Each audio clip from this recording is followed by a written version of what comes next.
And I think what this does is it provides a really good depiction of how we need to deal with the people in our real world who are actively trying to fuck things up.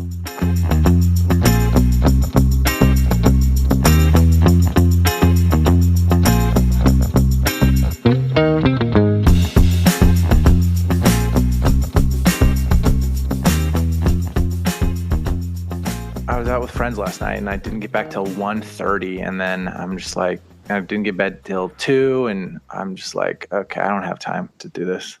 I saw the late night Instagram post. We're partying tonight. Probably Okay, doing it again tonight and then again tomorrow night. Wow. I know. Busy weekend of partying. I know. For everyone listening, we hope you've liked our Sacred Text series so far, and we've got some good ones this month. I know mine is near and dear to my heart. I know yours is near and dear to your heart because it has formed your personality. So let's start with yours first. Okay. Princess Mononoke, Studio Ghibli. What can I say? This is just like 1997. 1997. This is easily one of my favorite movies I've ever seen. It is the definition of sacred text for me because it's complicated, it's nuanced, it's a mirror to see yourself in. There are so many layers to this story that's going on, and it helps me feel like I live a more true version of myself. Yeah, this came out in 97. Studio Ghibli was a big part of my formative growing up years. I grew up watching Totoro. I don't know if you've seen Totoro. Kind of a cutesy in the same realm of the children's movie. It's about a big giant troll and his interaction with these two sisters. Anyways, but the long and short of it is I grew up watching Studio Ghibli movies, and then I think I might have been like 14 or 15 the first time I saw this, Princess Mononoke. And Princess Mononoke is unlike other Studio Ghibli movies in its subject matter, its violence, its complicatedness. And I remember the first time that I watched this, I was in a friend's basement and their creepy dad came down, as parents do, and like, oh, what are you kids watching? And then and takes a guy's arms off right when he's there. I'm just like, dude, I don't know. I thought this was going to be a kid's movie. But I was wrong. And so this movie, I watched it the first time when I was like I said, 14 or 15, but it has become more important to me as I've grown up, and as I've engaged with this and wrestled with the story, as I've learned what it is to be a human being. Yeah, we're going to talk about our Mormonism because how do we not ever forget that part? There's a story in the Book of Mormon about a guy who goes lobbing arms off. And so watching this, I was like, is this why Madison loved it? Is this like a Ghibli inspired by Book of Mormon situation? I don't know. But in watching it, maybe if we can get this on TikTok, do a little side-by-side of the Living Scripture videos that came out, the animated ones, and this. And I'm just going to say the dichotomy is insane. This guy cut off arms. We don't really see it, but he did. This is just arms flying off, heads being taken off by arrows. It was so intense. I wasn't checked out at the beginning. I was excited for it, but I really leaned in once that happened. I was like, hold up. He's going in. It's a real dial in sort of moment where you're like, okay, so this isn't just a cutesy movie. This is about to get real serious. Yeah, it's definitely action packed. What drew you to the movie so much beyond the heads and arms coming off when you first watched it? I think initially, I'm a nature guy. My degree is in environmental humanities. So it's all about what is our relationship with nature? What is a human relationship with nature? And that is a huge part of what this story is about, because you get essentially the story is you've got Prince Ashitaka, who is a young man in this kind of the Amishi clan, which is this hidden away people in the mountains. His life is upended when a demon runs through his village, and he ends up he initially tries to stop and reason with the demon, but then he has to kill it in order to stop it from wrecking everything. And in the process, he gets cursed as the demon slugs touch his arm, and he bears the curse of having killed this divine being. And then the rest of the movie is him trying to track down what turned this boar god into a demon, and having to stand between civilization and nature, as there's a war going on between the gods of the forest in the form of the wolf gods and Princess Mononoke, who is a human child that was raised by these wolf gods, and these competing human interests in the form of Irontown, who is trying to scrape a living out of the surrounding environment for the sake of healing lepers, providing jobs for women so that they don't have to be prostitutes, very noble things, but they're killing the forest in order to do it. And then other competing interests where the emperor wants to learn how to live forever. So he sent like some clandestine group to try and kill the god of the forest to try and appease both the emperor and kill nature so that humans are no longer accosted by demons and spirits and stuff. And so this is quintessentially a story about the relationship between man and nature. And I think that was what initially drew me in. It's not a simplistic plot, to say the least. Not that it's overly complex, but again, I know we've brought up probably too many times. We'll be tired of it in a couple of years. But animation is not just for kids, obviously. And this animation is for kids and adults. For an adult who's looking at it, you can really, or even use a teenager, you can really pick apart and go, oh my gosh, yeah. Emperor, prostitutes, morally dubious characters, ends justify the means. There's all kinds of different intentions and moral gray area that I just loved watching it. Yeah, well, it's not a simple story. It's not like a Disney story where it's like nature good, man evil. Yeah, yeah. They're like, I think one of my favorite parts of this movie, and this is something that kind of I grew into seeing and loving about this movie, is that there's almost no villain, right? Because initially you're like, oh no, the people from Irontown whose bullet turned the boar god into a demon, they're the bad guy. And then Ashitaka goes to Irontown and he talks to Lady Eboshi, who's the mayor or the leader of the town, and she's building these weapons to try and defend her town that she helped build, but she's also providing employment for women so that they don't have to work in brothels.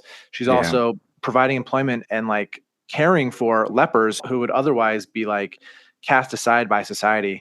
And so there's this whole like, oh, Lady Eboshi's actually doing some really compassionate work, and it's hard to hate her, which is kind of a bummer because you want your villains to be hateable on some level. But what that goes to show is that she's not a villain. She's just a person who's looking after her own self-interest and the self-interest of others. And then you're like, oh, well, maybe other people, or what's that, the guy, Billy Bob Thornton's character. Anyways, but maybe he's the villain and he's just another guy looking after his self-interest and not necessarily evil. And at the end of all things, he kind of steps aside and lets healing happen. And so I think what I really love about this movie is that it does not paint with broad brushstrokes and black and white thinking of nature good, people bad.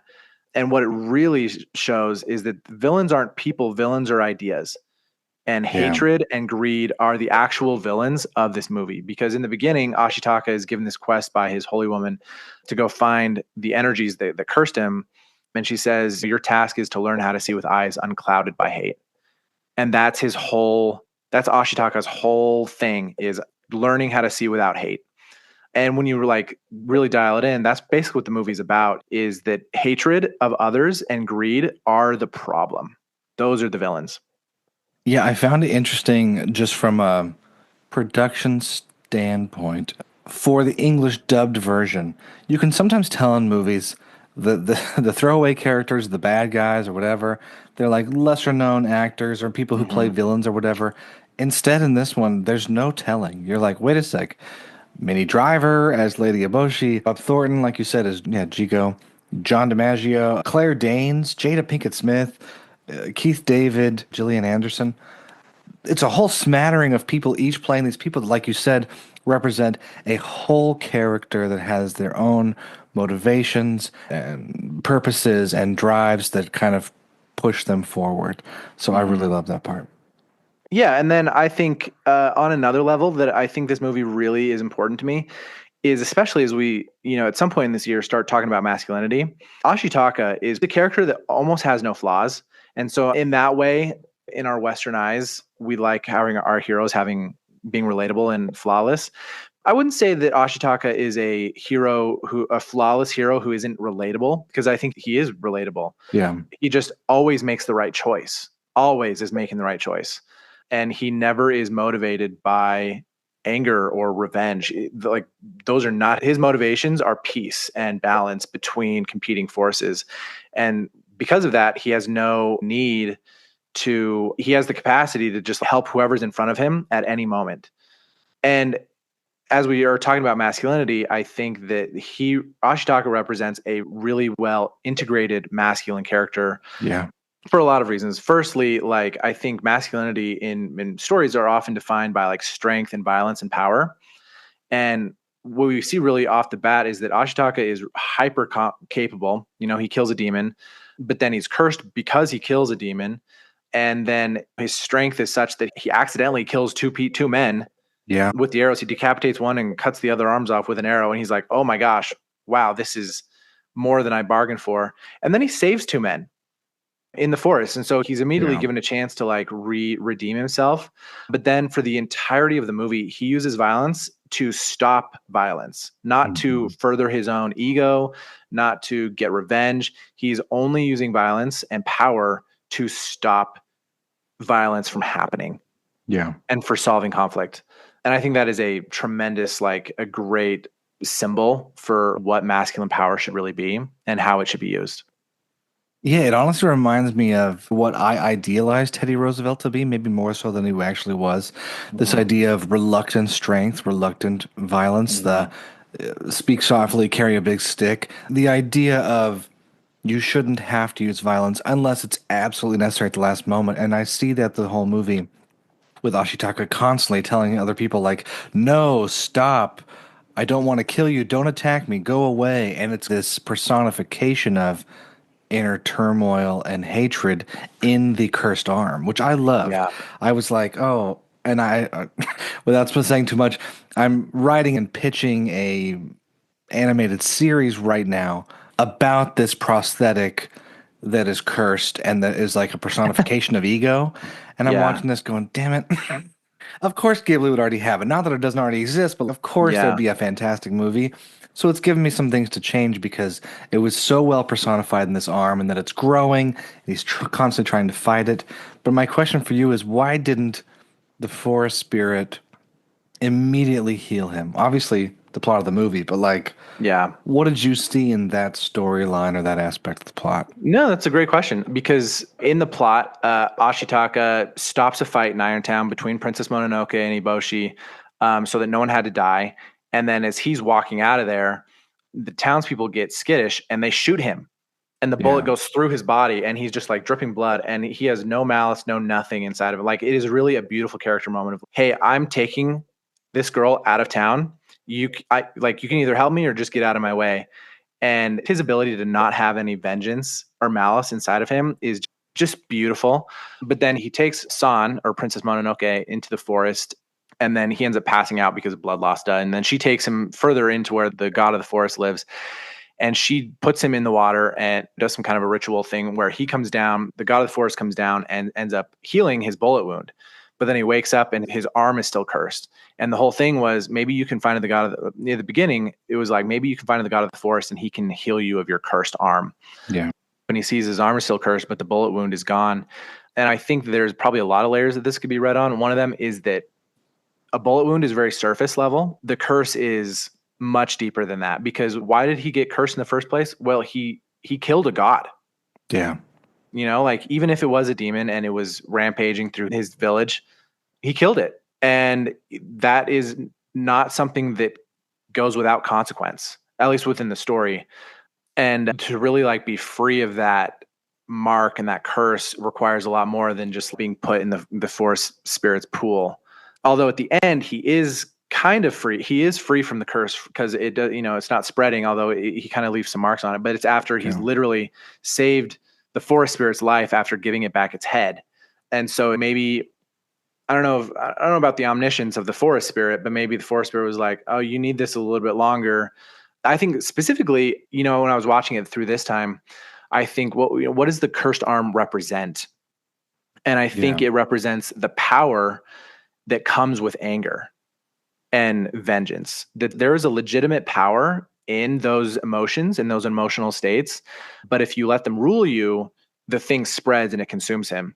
But when he is in control of it, rather than it control of him, he's able to use it for really beneficial and pro-social things, right? Like I'm thinking, number one, a great instance of his control over it is when he walks into Lady Eboshi's the first time and it starts writhing and grabs his sword and is wanting to like, and then he, with his other hand, holds it in. And she's like, oh, is that cursed arm want to kill me?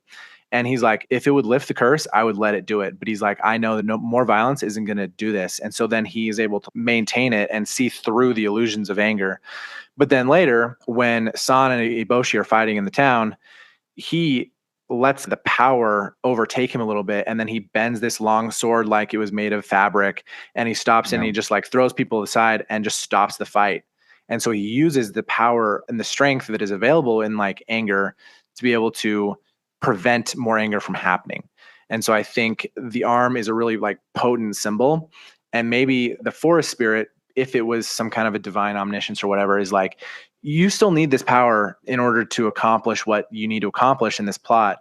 And so I'm not one to just take it from you yet. You still have lessons to learn on how to like deal with this power in ways to not let it overtake you. Speaking of those symbols and different roles within the movie, the titular character, obviously raised in the forest by wolves, human, but also a little wolf or otherwise. How do you see her as like a symbol, or what does she represent beyond just the title character? He's going into the forest that helps him out. Yeah, I think there's a lot of layers to San. So in universe, when she was a baby, her parents abandoned her to the forest because they were scared. And then you get Maro, who is the wolf god, adopts her and raises her as her own. And there's a lot of like mythological symbolism there, even from like Romulus, Greek and Roman mythology, but also like Artemis, who's a woman of the wild. And so and then you got a book that's called Women Who Run with the Wolves, which is about the wild woman archetype, which is perfectly embodied in San. Yeah, I think on some level she probably embodies this deeply human urge to identify with nature in such a way that you actually hate your own humanity. So it's very misanthropic approach to environmental issues, which honestly, like eventually in the story turns out to not be the right move. If for anyone who's familiar with Miyazaki, Hayao Miyazaki, he's kind of misanthropic. He's kind of a piss and vinegar kind of guy who can turn out these whimsical, fanciful stories. But I think San represents a misanthropy of like, no, I'm not human. I hate humans. Humans kill the forest, and I'm no longer human. I'm a wolf. Yeah. And later in the story, Ashitaka is the one who has to hold the mirror up and be like, no, San, you're a human, just like I am. And to really hold the balance and be the bridge between worlds, you need to take a step further into your humanity. And so I think San is a great symbol for that strain of environmentalist who's like, oh my gosh, humans are such a problem. I hate being human. That's not helpful. It's not going to help anyone at all. Yeah, there was a quote that I had found from Miyazaki. He said, "We depict hatred, but it is to depict that there are more important things. And we depict a curse to depict the joy of liberation." So I love that he's showing in these darker characters or misanthropic tones. It's a mirror reflecting the better side of things, of like, oh, you've seen this, it's not this, it's actually the flip side. It's so interesting with the Billy Bob Thornton character, Jigo, because he's kind of the capitalist, right? Yeah. And being American, I'm like, of course it would be Billy Bob Thornton. That's our guy. Yeah. Properly voice cast. How has this movie or how have the characters changed as you've gotten older as far as who you relate to or who you can point out and be like, oh, this is much more present in my life now. I see this. How has that changed over the years? Yeah, I think when I first watched this, when I'm a teenager, I think the inclination to, oh, nature good, people bad is really, there's a gravity to that sort of interpretation because I was a kid. I hadn't really learned how to see the breadth of the world yet. And on some level, you also get that like Jigo is villainous. He's an antagonist, certainly. But you also, I think the more I watch it, the more I see that there's a certain blindness in his actions that really parallels the blindness in our actions today of he's like, hey, everyone suffers. That's his whole thing. The whole world is broken. The whole world is under a curse. So what? You think your curse is any different, Ashitaka? And at the end, he's like, hey, you know what? everyone wants to be rich and have a pile of gold. I might actually get it. So get out of my way so that I can actually get this thing. And that energy, I think, is the problem that blinds him. It's greed. The greed is the central problem, symbolized by Jigo, who is essentially doing the work of the emperor who wants to live forever. And he's only doing that because the emperor's promised a mountain of gold to anyone who can help him live forever. And so Jigo he looks like this monk figure, and he's more than what meets the eye, but he's ultimately motivated by greed. And so is Lady Eboshi. Eboshi is motivated by greed and power and the need for security. But these things are they're deeply human drives. And I think in certain contexts, they can be very good. I think that's what's important about the Lady Eboshi character, is that her need for security is a good thing, and it's doing good in her world, and she's doing good with it. But a kind of a myopic need for control over all else, is the thing that drives things out of balance and puts her at odds with the spirits and the gods of the forest.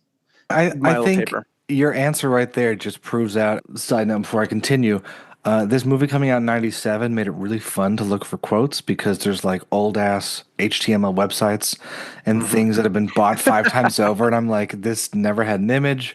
I don't know if what this person's saying is true because it looks so janky. Anyways, but there's a quote from Miyazaki where he says he wanted to portray the very depths of human nature and complexity of living. And even you just talking about the characters, it just is like increasingly clear how complex it is, and every angle you look at it, you're like, oh yeah, there's another level. Rather than just immediately hating somebody or saying they're wrong, I could get that. I could empathize with Ashitaka and each different character there. I just think it's interesting because the animation style is great. It's so technical, but in one of the interviews I read, they were like, "Oh my gosh, what was so difficult for you as a director to do all these different parts?" And Miyazaki's like, I don't know. It was just the story. Like the focus is so story centric that even as you have like the apes, or I think it's called the Kodama, right? The other little forest spirits, or the great spirit that transforms from the little guy up to the giant, walking through the forest. All these different elements that are fantastical doesn't take away from the story. I feel like the story the entire time is still just, this is human experience, this is humans in nature, this is an industry, learn it, get it, Yeah. I will say, for all the nuance in the story, like we said, Eboshi, Jigo, very human motivations for what they're doing. Like, you understand it and it makes sense. Security and the need to create prosperity in your life, those are good drives. But ultimately, their actions are not okay. To kill the god of the forest, to kill the forest in your pursuit of these things are not okay. And so they actually need to be stopped. And I think what this does is it provides a really good depiction of how we need to deal with the people in our real world who are actively trying to fuck things up. I hate to be the one to say this, but I'm going to have to say it anyways. Let's do it. Donald Trump and Elon Musk are human beings. Yeah. They are motivated by motivations that you and I would be very familiar with if we were to feel them. A need for security, a need for superiority, a need for wealth and to be taken care of. I have those same drives inside of me. And if I were to experience it from their end, I'd be like, oh, it actually makes so much sense why they're acting the way that they are acting. But the magic here is that Ashitaka demonstrates that we can stop someone without needing to turn them into a demon and letting the anger inside of us overtake us.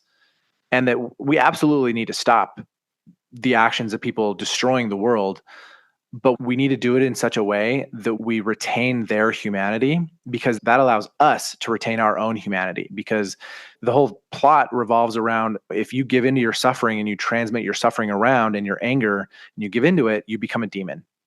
And how can the central question of Princess Mononoke is, how can you save the world and fight evil without becoming a monster or a demon yourself?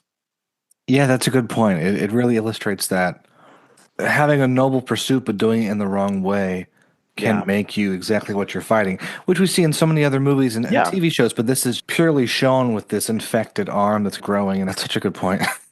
Pulling out of climate accords and everything else that's going on right now, not to mention claims and threats. It's easy to get enveloped and enclosed by hate, for sure. And sure is. Yeah. But I love This movie says don't hate, but its alternative is live. Yeah. Because at the very end, when they give the forest spirit back its head, San is like, well, what do we do now? The forest spirit's dead. And Ashitaka's like, he's not dead. He's still here. He's still inside of all of us. And the quote that I love, he says, he's still alive and it's time for the both of us to live. As if what they were doing before wasn't living. What they were doing before was fighting, and it was giving into death, essentially. And the alternative to hatred is to just live and is to be alive. And I think that is a beautiful catalyzing moment for anyone who watches, because it's like, no, the point of your life is to live your life. The God of the forest wants for you to live. And now it's time to get on with the business of living. And one of the quotes I saw was, even living humbly destroys nature. We just don't know what to do. Mm-hmm. This game of living in nature and next to nature, but also you have to destroy it in order to live. And it brings up these questions for you as the environmentalist. What do you think is like the biggest takeaway at the end of humans plus nature? Here's what Miyazaki's trying to say right now. There's this great book called Braiding Sweetgrass by Robin Wall Kimmerer. I'm sure I've mentioned it before, but part of the problem, the central problem in Princess Mononoke is the idea that humans and nature can't live together, that humans can't have prosperous, secure, healthy lives, and nature also live a prosperous and healthy life, that it's a zero-sum game. And that's kind of the false premise that Irontown and the forest are operating from. And that's kind of the false premise that the Western world operates from, that capitalism operates from, is that we have to exploit something in order to live. But in Braiding Sweetgrass, Robin Wall Kimmerer says that essentially we need to imagine a world in where nature thriving and humans thriving are co-equal. Because if we can't imagine it, we can't live into it. And that's, I think, what Princess Mononoke does is it shows the futility of the zero-sum game. That the zero-sum game driven by anger and hate and greed will ultimately lead to humans killing the god of the forest, and then which ultimately kills the very foundation on which they can live in the first place. Because that's the problem with climate change, is we're dealing with a foundational problem where we want to live lives of luxury and prosperity and money and stuff, but we want it at such a cost that we're going to erase the foundation on which we can even stand to have those things. And so I think the movie points us ultimately to the fact that we need to imagine a world where it's not a zero-sum game, and that humans thriving and nature thriving can be the same thing. Let's just wrap it up there. That is the purpose and point of the movie, and I think it's so well done. How many times do you think you've seen this movie? Oh, dude, I don't know. More than 30? As I'm watching it, I was texting my fiance. I was like, I'm watching Madison's movie. This is his movie. Yeah. Anyone, audience, you watch this movie and you'll be like, you watch this movie and then also watch Avatar: The Last Airbender, and you're like, okay, I now know Madison better than most people will ever understand him. It should be required reading for Wherever You Date Next, of like, okay, first watch these two things and talk to me about it, then we'll know if we're compatible. It's the truth. And it is available on Max, right? HBO Max. Yeah. They have all the Studio Ghibli stuff. Stuff. Can we talk about my sacred text for the month quickly? Let's do it. Yeah, Sing Street. Let's talk about Sing Street. Did you enjoy watching it? Yeah, I did. This was a fun coming of age story. I loved it. As I finished it, was like, oh, what was happening in 2014 to 2018 that I was so addicted to these coming of age movies? Mm-hmm. And I wonder, because growing up, I didn't love a lot of coming of age movies. I mean, Sandlot, I guess you'd say, is kind of coming of age. Yeah. October Sky, I had a couple that I really liked. But I really loved watching movies about adults. Then getting into adulthood, I kind of liked going back a few years and going, oh, what if this happened? Or what about this? Sing Street for me is fun because the director, John Carney, I am just a massive fanboy, and I'm going to say it on the pod. I emailed his publicist months ago, and I said, listen, I will do anything to interview John Carney on our podcast. And she was like, he doesn't do podcasts. He's not coming on, but thank you for the email. And I was like... So you know what, John Carney, if you're listening, we want you on the pod. I'm a huge fan of his. He recently did Flora and Son, this movie that came out a couple years ago. He got his big break in 2006 with Once, which became a stage production afterwards. And then he did a movie 2013, which I watched recently called Begin Again with Mark Ruffalo and Keira Knightley. He's buddies with Adam Levine, who adds his song to the end of this, which I just absolutely love. But this is my favorite of everything he's done. It's personal. It's about Irish kids living in Dublin in the 80s.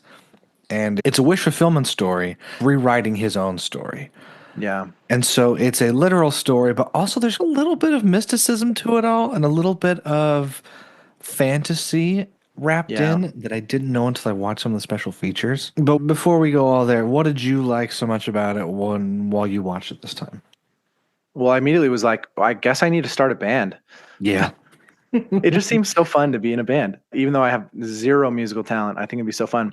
My initial reaction is, what is it about stories where a male protagonist encounters a female protagonist and then she helps him live deeper into his own life?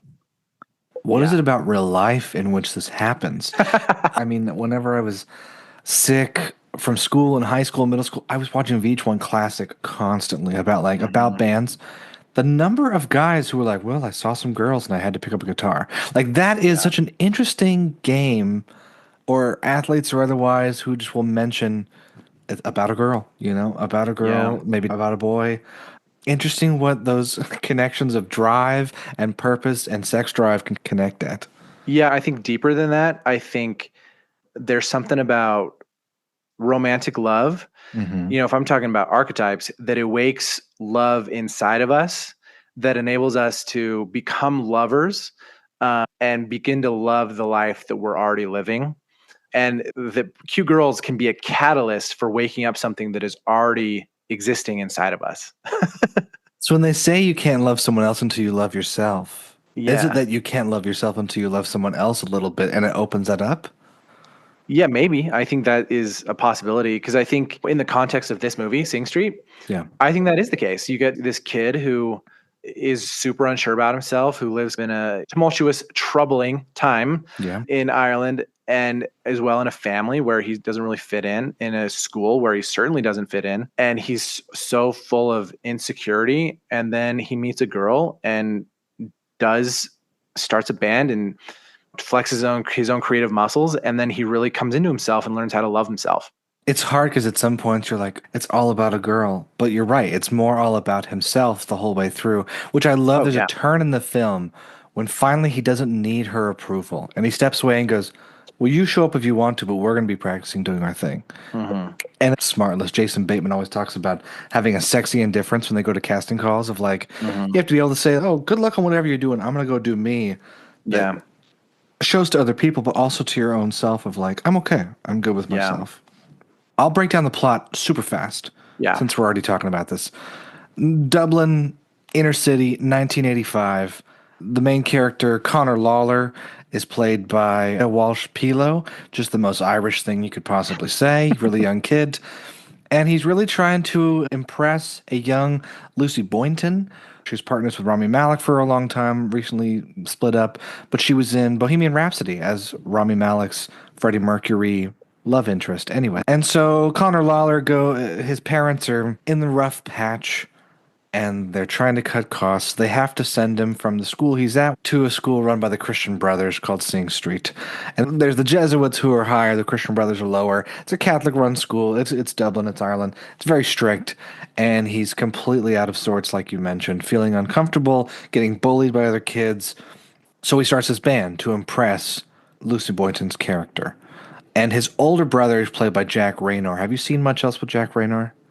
Yeah, I think he was in Transformers 4. Was he really? I think so. You're right. Age of Extinction. Wow. Yeah. Transformers knowledge coming out. Yeah. Yeah, he was in this movie called Detroit a few years back, which had some big names on the basis of sex, which was a weird movie about RBG. He was huge in Midsummer 2019. That's where he really got popped off. That's right. And then he was in John Carney's other thing, Flora and Son, The Good Mother. He was in this show called The Perfect Couple last year with Nicole Kidman, Liev Schreiber, a handful of other people. He's good in that. He is my dark horse Americans need to know about this guy. I want him to win in everything he's in. I absolutely love his Hmm. performances. Yeah. And again, we talk about every coming of age story needs Wise sage. a wise sage. This is like an angsty wise sage older brother. And I Yeah. love that he's giving lessons through music the whole time. He's Yeah. telling Connor, you're never going to get a girl with a cover. Every Hmm. city, every pub has a covers band with one member of the band wondering what would have happened if they had actually just gone for it and grabbed life by the balls. Hmm. And I also love that, almost like Yoda or some of the other sages, he's a sage that never fully realized his own desires, but he has the Yeah. wisdom of missing out. And his speech is just one of my favorites, where he's like, I macheted a path for you, and two Hmm. angry 20-year-old Catholics got married and had a baby just because they were horny. I had to live with them first.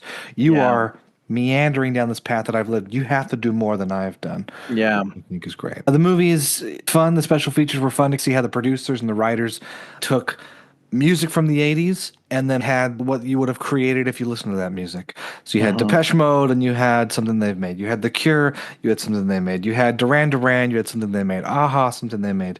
And it's a Yeah. fun way of including original music for the film, Yeah. but drawing lines between it the whole time. Yeah. Watching it, I was like, I need to watch this maybe 5 more times to really Yeah. distill out the meaning. But some kind of a discussion on masculinity for sure, especially when he's going to this Christian school, he starts showing up with makeup on because he's trying to be a rock star, and the priest just will not have it at all, and he gets violent with him over it. Yep. And there's a lot to be said about like depictions of masculinity and how fragile masculinity is when men start appearing and living outside of those really tight, strict boxes of what it means to be a man. I love that he flips the script on so many things. He's becoming more rebellious and finding himself of it was the 80s. I know in America they were doing it, but over in London and Ireland as well. They were dressing different, doing funny hair. They were putting on a lot of makeup. And I love the song that they wrote about it. You tell me not to wear makeup, but you're wearing a dress. And I love that he does take more of a holistic man, vulnerable. He's vulnerable. He's soft the whole time. He's not getting in fights. When he stands up Mm-hmm. to his bully, he's like, I'm not living in your world. You're living in mine. Taking away the Yeah. power from violence and hatred and putting it back in the hands of somebody who's more at peace with themselves. But Yeah. can we talk about the ending for 2 seconds? Yeah, we can. Because when you told me about it, I was like sure to watch it with an eye of like, what's really happening here? What do you think was happening? I think tonally, the movie is this kid gets to school, he meets this girl, and he falls in love, and he's like, I got to start a band. So he starts a band, and then he falls in love with making music in the band and whatever. And then his parents get divorced, and he's like, oh no, what do I do? He follows the dream of the girl, which is to cross the channel and go to London and start a life. And so they play the final concert or whatever, and then they go steal their family's boat, him and this girl, and then they float off into the mist, the fog, and they presumably get to London and live their lives, and they're happily ever after. But the tonally, it feels a little bit different than the rest of the movie does. Yeah. It's not quite as grounded. It's a little fanciful, and you're like, is this real or is this a dream? Like, what is happening? Yeah, Lucy Boynton's Rafina is an interesting character because she is always just out of his grasp, you know? There's some cute moments of picnic. She's got daddy issues and was living in a girl's home. She's too cool for school, literally, but also has some deep-seated issues dating older men and things when she's a teenager. When it comes to her and the fact she leaves for London, it fails, she comes back, she just doesn't even want to see Connor. And then he invites her to their show, the big show at the school. I didn't realize till the third time watching it. His attire, the vibe, the color, it all changes just ever so slightly when he's playing the show. And you realize, oh, almost like his dream sequence earlier when they're practicing and sees his happy parents come out, it splits from reality and takes off into a dreamlike state. Because John Carney doesn't make a lot of movies with happy endings, and Adam Levine always calls him out. So the happy ending here is this dreamlike running off into the distance. I'm going to take a tiny little boat and somehow cross the English Channel in some of the roughest waters It's unbelievable because it is a wish fulfillment moment. It's not Yeah. realistic. And John Carney later came out and said, yeah, you'll see I split because he leaves the concert for this. No, no, no. The kid would have finished his concert and life would have moved on like any other Irishman. Yeah.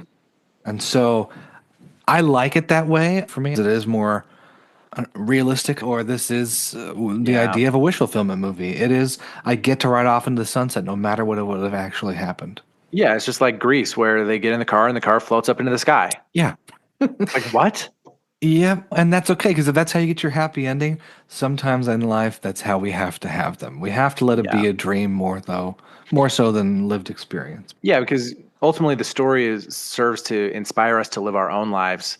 And sometimes we need sad movies where nothing changes, but sometimes we need stories to inspire us to live our own lives. And we need the fanciful story where they cross the English Channel in a little dinghy in the rain and it's horrifying. And I'm like, okay, well, in real life, if they tried that, they'd probably die. Yes. They would probably die. They would probably die. Yeah, I think the movie is fun. I'm going to do a shout out here. Why not? I was traveling back from study abroad 2016. I had hopped on Facebook at the airport just waiting to board. And I saw a post from the manager from Imagine Dragons, who I know, Mac Reynolds, and he said, for anyone looking to watch a movie, you need to watch Sing Street. It has so much heart. It's just a great watch. I hopped on the plane. Of course, British Airways had Sing Street. It was such a blast watching it that as soon as I landed, I immediately bought it on DVD and everything else. And then, much like me and Earl the Dying Girl, watched this for all kinds of people. It was a screening room in my house. And I watch it probably once a year, kind of a yearly rewatch for me, and it still doesn't lose its savor. I find myself listening to the music. I find myself wondering, should I start a band, like you said? Having been in some high school bands where I can look at like 2 to 3 weeks of my life and be like, that was almost perfect. Yeah. Watching this movie brings it back a little bit. And I think it is fun to have somewhere to escape to. Yeah. And finding the girl who inspires you to live your own life. Find your Lucy Boynton. Find your Rafina. Well, are we going to start a band, Madison? Yeah, let's do it. We already started a podcast, so I feel like a band is the next step. It is the next step. Well, go give this a watch. This was on Netflix. Watch Princess Mononoke on Max, HBO Max. And tune in again next week as we'll have another interview. Sick.